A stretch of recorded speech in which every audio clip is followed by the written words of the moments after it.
Hello everyone, welcome to CivilsTap IAS. So आज के lecture में हम डिस्कस करेंगे पॉलिसी एंड इनिशिएटिव्स से रिलेटेड जो भी करंट अफेयर्स में रहा है और जो आपकी यूपीएससी के लिए रेलेवेंट है, that we will discuss in detail. So let's start the session. Now as you know, हम यहाँ पर आपको देखने को मिलता है, जस्ट अ सेकेंड। ओके,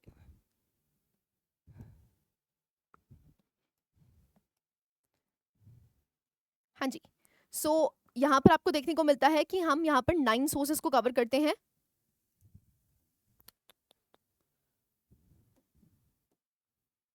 हाँ जी, यहाँ पर हम 9 सोर्सेज को कवर करते हैं, जिसमें आपको the Hindu, Indian Express, Live Mint, Economic Times, Down to Earth, PIB, PRS Yojana और कुरुक्षेत्र से रिलेटेड देखने को मिलता है। नाउ सबसे पहली न्यूज़ है that is Jan Poshan Kendras. Now जो यूनियन मिनिस्टर हैं consumer affairs, food and public distribution के, they have launched a pilot project to transform 60 ration shops in 4 states as Jan Poshan केंद्रास।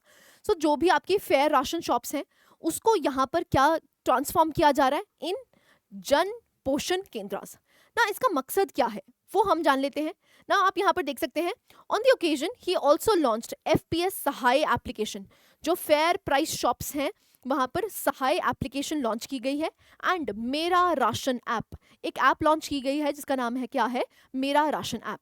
ना आप यहाँ पर न्यूज देख सकते हैं, द हिंदू की न्यूज है, ration shops get makeover as government pilots Jan Poshan केंद्रास। ना जन पोषण केंद्रास क्या है, ये provide solutions to the demand for fair price shops dealers across India to raise their income level. तो इनके इनकम लेवल में इंक्रीज करने के लिए यहाँ पर जन पोषण केंद्रास लॉन्च किया गया है। ना ये केंद्रास क्या ऑफर करेंगे, it will offer diverse range of nutrition rich food items. So जो न्यूट्रिशन रिच फूड आइटम्स हैं, ये फेयर प्राइस शॉप्स ये आपको प्रोवाइड करेंगी। Now, जो जन पोषण केंद्रास हैं will also have a provisioning for storing 50% products under the category of nutrition, while the rest for keeping other household items. तो जो 50% यहाँ पर लिमिट लगा रखी है, तो 50% किसके लिए है, यहाँ पर प्रोडक्ट्स दैट प्रोवाइड न्यूट्रिशन, और बाकी जो बचा हुआ है वो हाउस होल्ड आइटम्स आप यहाँ पर रख सकते हैं। ठीक है, तो फेयर प्राइस शॉप्स को यहाँ पर क्या किया जा रहा है, एक ओवरहॉलिंग दी जा रही है, जिससे क्या कर सकें, ये जो फेयर प्राइस शॉप्स के ओनर्स हैं उनको हम यहाँ पर इनकम इंक्रीज कर पाए। राइट नाउ एफपीएस सहाय और मेरा राशन ऐप क्या है। अगर हम फेयर प्राइस शॉप की बात करते हैं, सहाय ये एक on demand invoice based financing application है, जिसमें paperless, presenceless, collateral free, cash flow based financing provide करी जाएगी। किनको, एफपीएस डीलर्स को। जो भी फेयर प्राइस शॉप डीलर्स हैं उनको यहाँ पर paperless and eventually cash flow based financing provide करी जाएगी। तो ये किसके लिए है, सहाय। सहाय का मतलब ही क्या होता है, हेल्प करना। ठीक है, तो सहाय। नेक्स्ट अगर हम बात करते हैं मेरा ration app 2.0 mobile app, it is launched with more value added features for the beneficiaries across the nation. So जो भी बेनिफिशरीज हैं, मतलब जो एफपीएस शॉप से राशन लेके आते हैं, तो एज यू नो उनके लिए यहाँ पर जो बेनिफिशरीज हैं उनको एडेड सपोर्ट यहाँ पर प्रोवाइड करी जाएगी। एक मल्टी फैसेटेड अप्रोच यहाँ पर देखने को मिलेगी, जिसका नाम क्या है, मेरा राशन ऐप 2.0। क्लैरिटी है। Now practice a question MCQ regarding this. जन पोषण केंद्रास के बारे में आपको करेक्ट ऑप्शन बताना है। Kendras will offer a diverse range of nutrition rich food items to consumers as well as provide an additional source of income to the FPS dealers. They have to store 50% products under the category of nutrition, while the rest keeping other household items. आपको correct answers बताने हैं, only one, only two, both 1 and 2, or is it D, neither 1 nor 2. Again a very simple question. अगर आपने जन पोषण केंद्रास को के बारे में अच्छे से सुना है, आप इजीली इसको अटेम्प्ट कर सकते हैं। सो वीडियो को पॉज कीजिए और अपने आंसर को मार्क कीजिए। Okay, so let's see the answer. Answer यहाँ पर क्या बन जाता है, it is C, both 1 and 2, दोनों ही करेक्ट हैं, क्योंकि ये जो केंद्र है ये बेसिकली न्यूट्रिशन रिच फूड को यहाँ पर प्रोवाइड करते हैं। 50% रिच फूड होगा, न्यूट्रिशन रिच फूड, बाकी अदर हाउस होल्ड आइटम रख सकते हैं। ये एक तरह से क्या प्रोवाइड करेगा, कंज्यूमर्स को एक वैरायटी प्रोवाइड करेगा, और जो एफपीएस डीलर्स हैं उनको एक इनकम बेनिफिट प्रोवाइड करेगा। दूसरा, they have to store 50% products. As I told you, जो 50% प्रोडक्ट्स हैं वो न्यूट्रिशन रिच होने चाहिए, और बाकी 50% आप कोई हाउस होल्ड आइटम्स रख सकते हैं। ठीक है जी, सो आंसर क्या बन जाता है, सी। नेक्स्ट आता है नेशनल पेस्ट सर्विलेंस सिस्टम। ना एज द नेम सजेस्ट, ये क्या करेगा, ये सर्विलेंस करेगा, किसकी सर्विलेंस करेगा, पेस्ट की सर्विलेंस करेगा। right? So Union Agriculture and Farmers Welfare Minister Shivraj Singh Chauhan inaugurated the National Pest Surveillance System in New Delhi. So यहाँ पर National Pest सर्विलेंस सिस्टम को लॉन्च किया गया है. इसका काम क्या है? To reduce dependence of farmers on pesticide. Basically ये पेस्टिसाइड्स यूज करते हैं जिसकी वजह से पेस्ट को कंट्रोल किया जाए. तो यहाँ पर पेस्टिसाइड से आपको एक आप देख सकते हैं एक नेगेटिव इम्पैक्ट देखने को मिलता है प्रोडक्ट पे, नेगेटिव इम्पैक्ट देखने को मिलता है यील्ड पे, है ना. तो इसलिए यहाँ पर जो पेस्टिसाइड पे सपोर्ट है किसकी, फार्मर्स की, उसको रिड्यूस करने की बात की गई है, राइट. कि पेस्टिसाइड्स ये कम यूटिलाइज करें. Pesticide retailers and inculcate a scientific approach among them towards pest management. Now the system will help farmers to connect with agricultural scientists. ये क्या करेगा? जो फार्मर्स हैं वो सीधा किससे बात कर सकते हैं? साइंटिस्ट से बात कर सकते हैं कि कैसे हम अपनी क्रॉप को बचाएं, किससे? पेस्ट से, बिना पेस्टिसाइड्स को यूज करें. ठीक है जी. Now farmers can take photos of infested crops और the insect using NPSS platform and these will reach scientist and experts. So scientist फिर बता सकते हैं कि आप ये पेस्ट को कैसे रोक सकते हैं. ना NPSS क्या करेगा? ये एनालाइज करेगा latest data on paste using AI tools. So artificial intelligent tools यहाँ पर यूटिलाइज किए जाएंगे और फार्मर्स को फिर हेल्प करी जाएगी कि वो क्या कर सकें, वो इवेंचुअली जो पेस्ट उनकी क्रॉप पे लगे हुए हैं उनको एड्रेस कर पाए. ठीक है जी. So this is NPPS. Now आप प्रैक्टिस कर सकते हैं इसके regarding question. National pest surveillance system, it aims to provide timely and precise pest management advisories to farmers. The role of artificial intelligence and machine learning in NPSS is to detect crop issues and provide timely information to farmers. Farmer's Friend is the name of the AI-powered chatbot developed by Ministry of Agriculture and Farmers Welfare to assist the farmers. Only one, only two, all three, or is it D, none? ठीक है. सो आपको बताना है यहाँ पर national pest surveillance system के बारे में करेक्ट स्टेटमेंट्स कौन सी हैं. सो वीडियो को पॉज कर सकते हैं और अपने आंसर को मार्क कर सकते हैं. Let's see the answer. Answer यहाँ पर बन जाता है that is B, only two. जो थर्ड स्टेटमेंट है यहाँ पर फार्मर्स फ्रेंड कोई नेम चैटबॉट नहीं है, लेकिन यहाँ पर आर्टिफिशियल इंटेलिजेंट टूल्स यहाँ पर एग्जिस्ट करते हैं जिसकी वजह से जो भी लेटेस्ट डेटा है उसको इम्प्रोवाइज किया जाएगा और इवेंचुअली कहाँ तक पहुँचाया जाएगा? फार्मर्स तक पहुँचाया जाएगा. तो जो साइंटिस्ट हैं वो यहाँ पर हेल्प करेंगे किनको? फार्मर्स को. जो भी उनकी इन्फेस्टेड क्रॉप है उसको AI मशीन लर्निंग से यूटिलाइज करके, डेटा को एनालाइज करके उनको एक परफेक्ट सोल्यूशन बताया जाएगा जिससे कि वो अपने पेस्ट कंट्रोल कर पाए. क्लैरिटी है? तो पहली दो बिल्कुल ठीक है, थर्ड स्टेटमेंट इनकरेक्ट हो जाती है, इसलिए आंसर क्या बन जाता है? That is only two statements are correct. Next news पे मूव करते हैं, that is PMEGP. Now it is Pradhanmantri employment generation programme. So जो KVIC है और development of department of post है, they will collaborate to boost Pradhanmantri employment generation programme. Now इसका काम क्या है? ये एक सेंट्रल सेक्टर स्कीम है, बहुत इंपॉर्टेंट है. देखो सेंट्रल सेक्टर स्कीम का मतलब क्या है? 100% फंडिंग कहाँ से आ रही है? मिनिस्ट्री से आ रही है, सेंट्रल मिनिस्ट्री से. सो ministry of micro small and medium enterprise जो एग्जिस्ट करती है वो PMEGP को सेंट्रल सेक्टर स्कीम बना रही है. ऑब्जेक्टिव्स क्या है? जनरेट करना. क्या जनरेट करना? Employment opportunities, simple as that. ठीक है. So generate employment opportunities in rural as well as urban areas. ये रूरल और अर्बन एरियाज दोनों के लिए ही आपको देखने को मिलता है. To bring together widely disperse traditional artisans. Now this is important. जो ट्रेडिशनल आर्टिसंस हैं रूरल या अर्बन एरियाज में उनको एक सिंक्रोनाइज करना और जो यहाँ पर अनएम्प्लॉयड यूथ है उनको एम्प्लॉयमेंट अपॉर्चुनिटीज प्रोवाइड करना.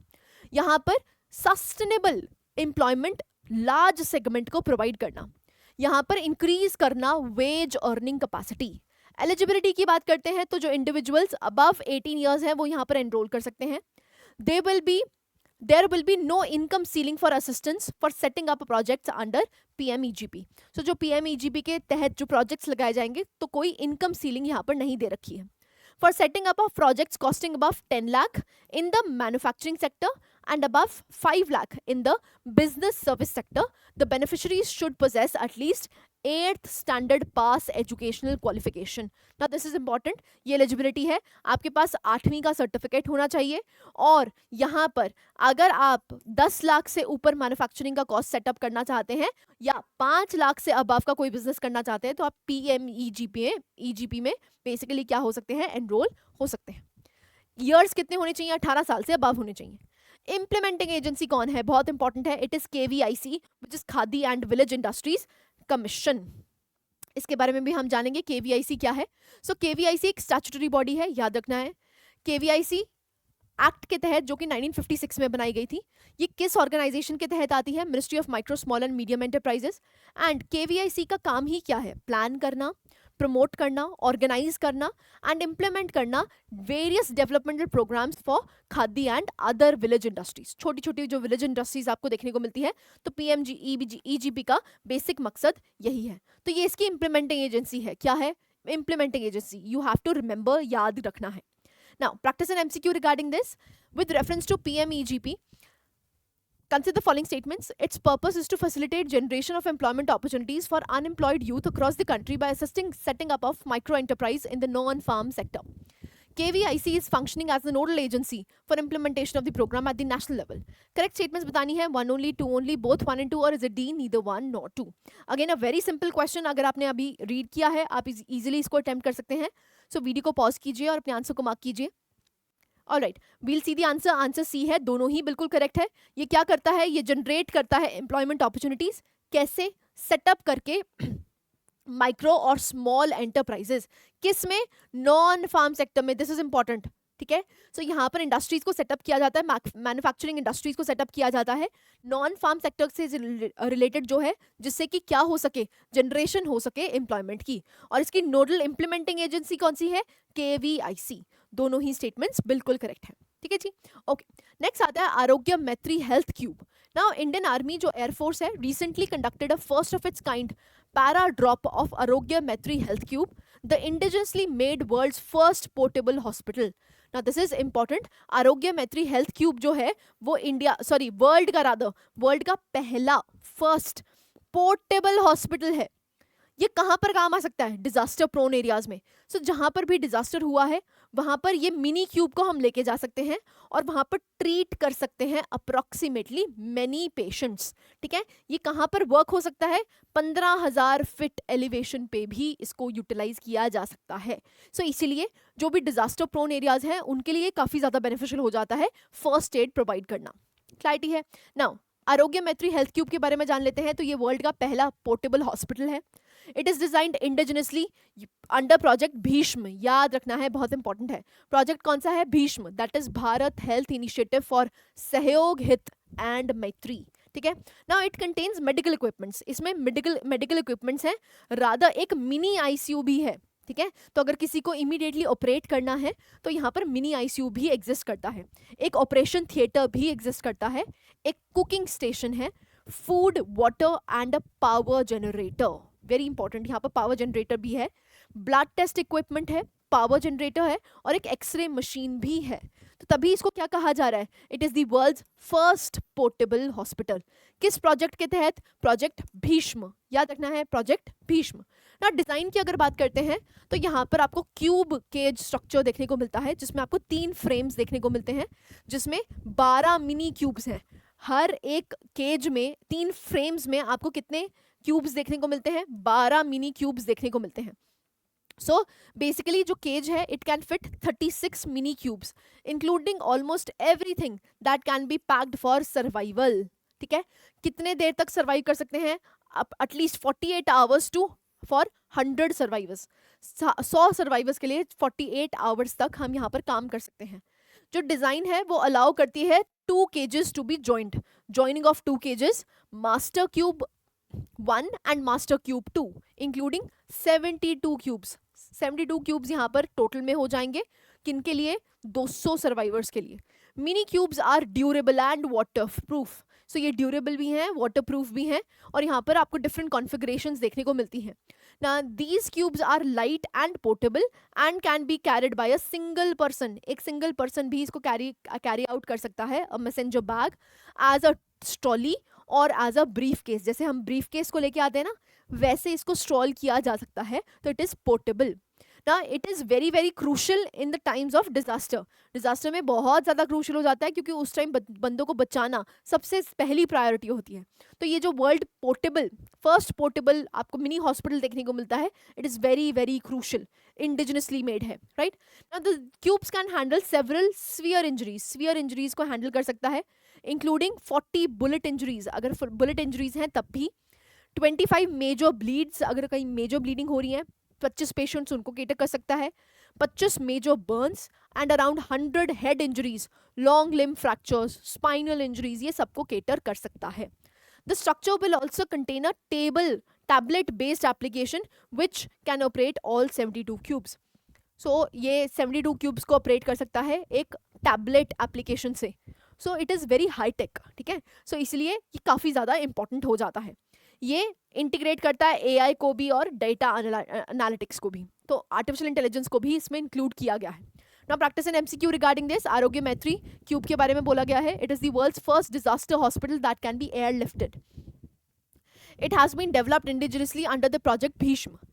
It is a mobile hospital that can provide comprehensive medical care to people in need. आपको correct statements बतानी है 1 and 2, 2 and 3, 1 and 3, or is it 1, 2, 3? Again, a very simple question. If you've heard the statements, आपको ये आसानी से आप ये कर सकते हैं। So वीडियो को पॉज कीजिए और अपने आंसर को मार्क कीजिए। Let's see the answer. Answer बन जाता है आपका A. Now यहाँ पर बोला गया है ये मोबाइल हॉस्पिटल है that can provide comprehensive medical care to people in need. देखो कॉम्प्रिहेंसिव हेल्थ केयर यहाँ पर प्रोवाइड नहीं की जा सकती, लेकिन हाँ मेजर इंजरीज अगर हम बात करते हैं, कुछ ऐसी मेजर इंजरीज हैं जिनको ये क्या कर सकता है, केटर कर सकता है।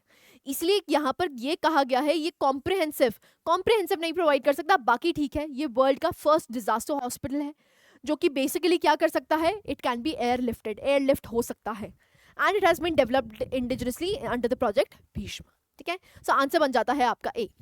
नेक्स्ट आता है that is Prerna programme. So minister of education जो है they have interacted with students, teachers, parents of PM Shri schools and alumni of Prerna programmes. So basically यहाँ पर इंटरेक्शन हुई है ना। प्रेरणा प्रोग्राम्स की अगर बात करते हैं तो प्रेरणा प्रोग्राम है क्या, ये जनवरी 2024 में लॉन्च किया गया था by the union education minister. So education ministry ने इसको लॉन्च किया है। इसका काम क्या है, it is driven by a strong commitment to integrate principles of the Indian education system and the philosophy of value-based education, which is cornerstone of national education policy of 2020. So basically ये क्या है, value-based education पे focus कर रहा है। Clarity है? तो प्रेरणा programme का मोटिव क्या है कि यहाँ पर क्या प्रोवाइड किया जाए, वैल्यू बेस्ड एजुकेशन प्रोवाइड की जाए, जो NEP के तहत भी दी गई है ना। प्रेरणा वीक जो है वो बेसिकली एक वीक लॉन्ग रेजिडेंशियल प्रोग्राम है, किन के लिए, selected students of class 9 to 12th यहाँ पर स्टूडेंट्स पार्टिसिपेट करते हैं। It is an experiential and inspirational learning programme है। A batch of 20 selected students जिसमें 10 लड़कियाँ और 10 लड़के होंगे attend the programme every week from various parts of the country. यहाँ पर जो प्रेरणा प्रोग्राम है वो वर्नाक्युलर स्कूल्स में रन कर रहा है। Established in 1888 in Vadnagar, Mehsana district, Gujarat में प्रेरणा प्रोग्राम कब से लॉन्च किया गया है, जो basically value based education system provide कर रहा है। The curriculum of Prerna School prepared by IIT Gandhinagar is rooted in 9 value-based themes. यहाँ पर कौन सी वैल्यूज सिखाई जाती हैं, जैसे स्वाभिमान एंड विनय, शौर्य एंड साहस, परिश्रम एंड समर्पण, करुणा एंड सेवा, ठीक है। सो बेसिकली यहाँ पर इन थीम्स, इन वैल्यू थीम्स को सिखाया जाता है, पढ़ाया जाता है, नॉलेज इन्फॉर्मेशन दी जाती है। विविधता एंड एकता, सत्यनिष्ठा एंड सुचिता, नवचार एंड जिज्ञासा, श्रद्धा एंड विश्वास एंड स्वतंत्रता एंड कर्तव्य, ठीक है। सो इसके बारे में पढ़ाया जाता है, ठीक है। सो इसलिए इंपॉर्टेंट है, बहुत अच्छी स्कीम है। Rather value based education is the need of the hour. New education policy में भी इसको लागू किया गया था, यहाँ पर केटर किया था, कॉर्नरस्टोन बनाया गया था कि value based education is crucial, ठीक है। Now the programme based on the above themes will inspire youth and foster respect for Bharat unity in diversity. So ये जो स्पिरिट ऑफ वसुधैव कुटुंबकम है इसको हम प्रमोट कर सकेंगे। तो प्रेरणा प्रोग्राम का काम ही यही है कि वैल्यू बेस्ड एजुकेशन यहाँ पर दी जाए। 2024 में लॉन्च किया गया था by the ministry of education, right.